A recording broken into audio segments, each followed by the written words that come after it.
ଗ୍ରାଚ୍ୟୁଇଟିର ନୂଆ ଗଣିତ 5 ବର୍ଷ ପୂର୍ବରୁ ଚାକିରି ଛାଡ଼ିଲେ କ'ଣ ହେବ? ରିଜାଇନ୍ କରିବା ପୂର୍ବରୁ ଜାଣି ନିଅନ୍ତୁ ଏହି ଗୁରୁତ୍ୱପୂର୍ଣ୍ଣ ନିୟମ।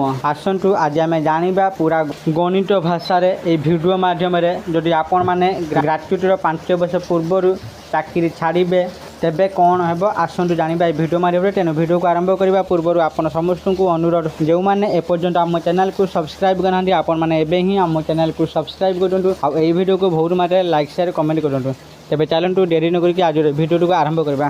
ନୂଆ ଚାକିରିର ଅଫର ହାତରେ ଅଛି ଏବଂ ଆପଣ ବର୍ତ୍ତମାନ ଯେଉଁ କମ୍ପାନୀରେ କାର୍ଯ୍ୟ କରୁଛନ୍ତି ସେଠାରେ 5 ବର୍ଷ ପୂରଣ ହେବାକୁ ଆଉ ମାତ୍ର କିଛି ମାସ ବାକି ଅଛି। ତେବେ ଏହାରି ଭିତରେ ଆପଣଙ୍କ ମନରେ ଗୋଟିଏ ପ୍ରଶ୍ନ ଆସୁଥିବ ଯେ କ'ଣ ମୋର ଗ୍ରାଚ୍ୟୁଇଟି ବୁଡ଼ିଯିବ କି?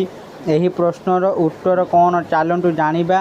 ନୂଆ ଲେବର ରୁଲରେ ଗ୍ରାଚ୍ୟୁଇଟି ଦେୟରେ କିଛି ସାମାନ୍ୟ ପରିବର୍ତ୍ତନ କରିଛି ଯାହା ସିଧାସଳଖ ଆପଣଙ୍କ ପକେଟକୁ ପ୍ରଭାବିତ କରିପାରେ। ତେବେ ଚାଲନ୍ତୁ ଜାଣିବା ସମ୍ପୂର୍ଣ୍ଣ ନିୟମ।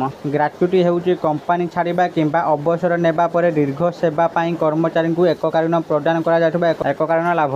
ସାଧାରଣତଃ ଏହା ବିଶ୍ୱାସ କରାଯାଏ ଯେ ଗ୍ରାଚ୍ୟୁଇଟି ପାଇବା ପାଇଁ 5 ବର୍ଷର ଚାକିରି ଆବଶ୍ୟକ, କିନ୍ତୁ ଗ୍ରାଚ୍ୟୁଇଟି ଦେୟ ଆଇନ 1962 କିଛି ନମନୀୟତା ପ୍ରଦାନ କରେ।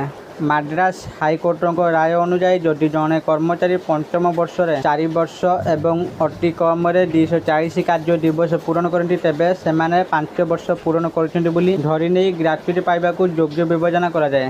ନୂତନ ଶ୍ରମ ସଂହିତା ଅନୁଯାୟୀ ସ୍ଥିର ଅବଧିର ଚୁକ୍ତିଭିତ୍ତିକ କର୍ମଚାରୀମାନଙ୍କୁ 5 ବର୍ଷ ପାଇଁ କାମ କରିବାର ଆବଶ୍ୟକତା ନାହିଁ। ସେମାନେ କେବଳ ଗୋଟିଏ ବର୍ଷ ନିରନ୍ତର ନିଯୁକ୍ତି ପରେ ଗ୍ରାଚ୍ୟୁଇଟି ପାଇଁ ଯୋଗ୍ୟ ହୋଇଯାଆନ୍ତି। ନୂତନ ନିୟମ ଅନୁଯାୟୀ ବେତନର ପରିଭାଷାକୁ ସମାନ କରାଯାଇଛି ଯାହା ମୂଳ ଦରମାର ଅଂଶ ବୃଦ୍ଧି କରିବ ଏବଂ ଫଳସ୍ୱରୂପ ଆପଣ ପାଇବାକୁ ଥିବା ମୋଟ ଗ୍ରାଚ୍ୟୁଇଟି ପରିମାଣ ବୃଦ୍ଧି କରିବ। ସ୍ଥାୟୀ କର୍ମଚାରୀମାନେ 4 ବର୍ଷ 190 ଦିନ କିମ୍ବା 240 ଦିନ ପୂର୍ବରୁ ଇସ୍ତଫା ଦେଲେ ସେମାନଙ୍କର ସମ୍ପୂର୍ଣ୍ଣ ଗ୍ରାଚ୍ୟୁଇଟି ରାଶି ହରାଇ ପାରନ୍ତି। କିଛି ସପ୍ତାହ ଅପେକ୍ଷା କରିବା ଦ୍ୱାରା ଗୁରୁତ୍ୱପୂର୍ଣ୍ଣ ଲାଭାଂଶ ମିଳିପାରେ। ମୃତ୍ୟୁ କିମ୍ବା ସ୍ଥାୟୀ ଅକ୍ଷମତା କ୍ଷେତ୍ରରେ ଗ୍ରାଚ୍ୟୁଇଟି ପାଇଁ ସର୍ବନିମ୍ନ ସେବା ଅବଧି ଆବଶ୍ୟକତା ପ୍ରଯୁଜ୍ୟ ନୁହେଁ। ଏପରି କ୍ଷେତ୍ରରେ ତୁରନ୍ତ ଦେୟ ପ୍ରଦାନ କରାଯାଏ। ଆପଣଙ୍କ ଦାବିକୁ ସୁଦୃଢ଼ କରିବା ପାଇଁ ଆପଣଙ୍କର ନିଯୁକ୍ତିପତ୍ର, ଦରମା ସ୍ଲିପ୍ ଏବଂ ଉପସ୍ଥିତି ରେକର୍ଡ ରଖନ୍ତୁ। ନିଯୁକ୍ତିଦାତାଙ୍କ ସମ୍ପତ୍ତିରେ କ୍ଷତି କିମ୍ବା ଗୁରୁତର ଅସଦାଚରଣ କ୍ଷେତ୍ରରେ କମ୍ପାନୀ ଆପଣଙ୍କର ଗ୍ରାଚ୍ୟୁଇଟି ସ୍ଥଗିତ ରଖିବାର ଅଧିକାର ସଂରକ୍ଷଣ କରେ।